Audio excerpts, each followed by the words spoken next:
40% 할인, 김건희 여사 시계 이야기입니다. 김건희 여사의 구속 이후에 특검의 수사막이 더욱 좁혀지고 있는데요. 채널A가 김건희 여사에게 명품 시계를 사다 줬다는 사업가로부터 시계를 구매한 날의 상황 자세히 들어봤습니다. 한 2잔 정도가 있었어요. 어디서 찍었던 사진이에요, 그거는? 코바나 콘텐츠죠. 6~7%하고 한 4,800만 원 정도 받을 것 같아요.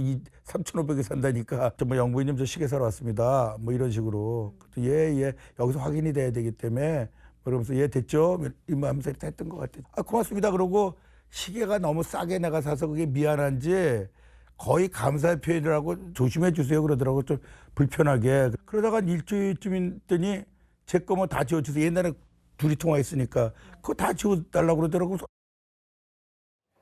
하나씩 좀 짚어보겠습니다. 일단 매장 직원 앞에서 김 여사와 통화하는 걸 좀 들려주고 사진을 보여줬더니 시계값을 40% 할인받았다라고 합니다. 정 대변인님, 예. 정황이 굉장히 구체적이죠?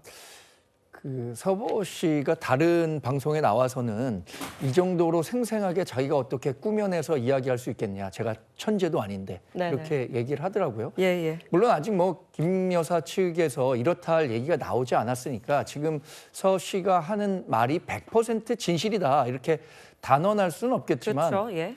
그러나 지금 뭐 이렇게 설명하고 있는 것이 굉장히 구체적이란 말이에요. 네. 그리고 진술도 굉장히 일관적이기 때문에 지금으로서는 서 씨가 하는 진술이 굉장히 신빙성이 있다고 봐야 할 것 같습니다. 그래서 왜 김건희 여사가 다른 공적 라인들도 분명히 있었을 거고요. 네. 그럼에도 불구하고 저런 분과 관계를 맺고 그 사업가에게 시계를 대신 구매해 달라고 요청을 해서 이런 상황까지 왔을까 하는 부분에 대한 아쉬움, 그런 그 회한이 많이 남습니다. 예. 서 씨가 시계를 전달하고 이럴 때는 좀 김 여사와 연락을 주고받았지만 방금 들으신 것처럼 좀 대통령 경호처와 이 로봇 계약을 맺은 이후에는 사이가 틀어졌다 이런 주장도 있습니다. 최진봉 교수님, 그 이후에 좀 통화 내역도 다 지워달라 이런 요청이 있었다는 거잖아요. 그러니까 본인이 생각해도 부적절하다는 걸 알았다는 거 아니에요? 안 그러면 왜 통화 내역을 지워달라고 하겠어요? 김건희 씨가 그렇게 부탁을 했다는 것은 예? 이 사람과의 여러 얘기들, 대화 나눈 내용이 나중에 문제가 될 수 있다는 생각을 한 거예요. 그만큼 합법적이거나 이런 부분이 아니었고 통상적인 일이 아니라 대단히 이례적일 뿐만 아니라 불법적인 요소도 포함됐을 가능성을 본인도 얘기한 거라고 저는 봅니다. 네. 김건희 여사가 그렇게 얘기했다고 하는 건 이분과 통화하면서 또 노복계 계약 관련해서 물론 나중에는 최종적으로 틀어졌지만 처음에는 계약이 이루어졌잖아요. 예. 시연도 하고 용산에서 저 장면입니다. 저런 모습이 있었다고 하면 이 사람과의 관계가 결국 경호처에서 계약을 시작하게 되는 그런 계기로 연결됐을 가능성이 대한 우려가 분명히 있었을 거예요. 그런 의혹이 분명히 있는 것이고요. 예. 그래서 김건희 여사 같은 경우 이런 부분이 들통나거나 드러났을 때 본인한테 올 수 있는 피해를 줄이기 위해서 그 전에 나누었던 대화나 메시지를 삭제해달라 요청했을 거다. 결국 김건희 씨는 이미 알고 있었을 거예요. 이게 얼마나 부정적이고 불법적이고 잘못된 일인지를.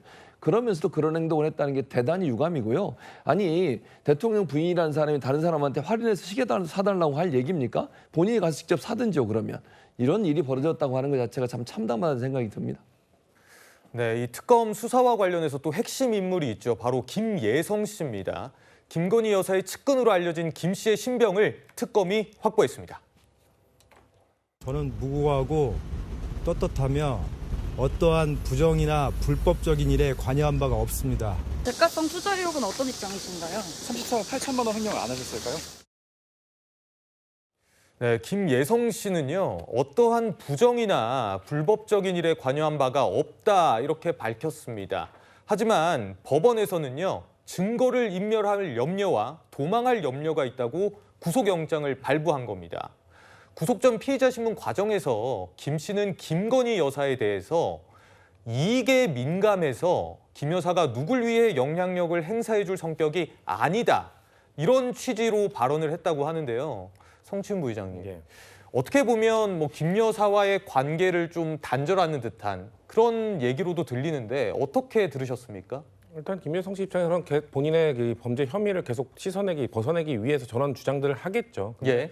저는 구속영장이 발부된 이유가 뭐겠습니까? 김여성 씨가 갑자기 그 해외로 그 출국을 했던 시점이나 그리고 해외에서 오래 체류하다가 들어온 시점 이런 것들이 참 공교롭다는 생각이 들거든요. 예. 김건희 씨의 뭔가 구속영장이 심사가 되는 날 갑자기 들어오고 이런 것들로 봤을 때 분명히 다시 도주할 가능성도 충분히 있고 그리고 김건희 씨와 아무래도 이 공범의 관계로 지금 보고 있기 때문에 같이 뭔가 증거를 인멸하기 위한 노력들을 했을 것이다. 그리고 다시 구속이 되지 않는다면 만약에 나오게 된다면 또 다시 그 증거인멸을 위해 노력할 것이다라는 것을 특검이 충분히 들여다봤고 재판부도 그걸 인정했기 때문에 구속영장이 저는 인정이 된 거라고 보고요. 우리가 모두 그 김민성 씨가 했던 그 렌터카 사업업체 그 기업들로부터 184억이라는 거금의 투자를 받아냈던 그 업체의 뭔가 부실함이나 그리고 내부 검토 보고서 기업들마다의 검토 보고서에 투자할 만한 가치가 없다는 판결을 내렸음에도 불구하고 100억이 넘는 184억에 이르는 금액을 투자했다는 것은 결국은 김건희 씨와 연관성을 의심할 수밖에 없는 것이거든요. 물론 예. 아마 김민성 씨는 저게 부인하고 있습니다만 저는 특검이 그 연결고리를 찾아내고 증거를 제시하는 그 과정 속에 있을 것이다. 만약에 증거를 제시하게 된다면 김민성 씨도 저렇게 끝까지 부인할 수는 없을 것이다라고만 말씀드리겠습니다.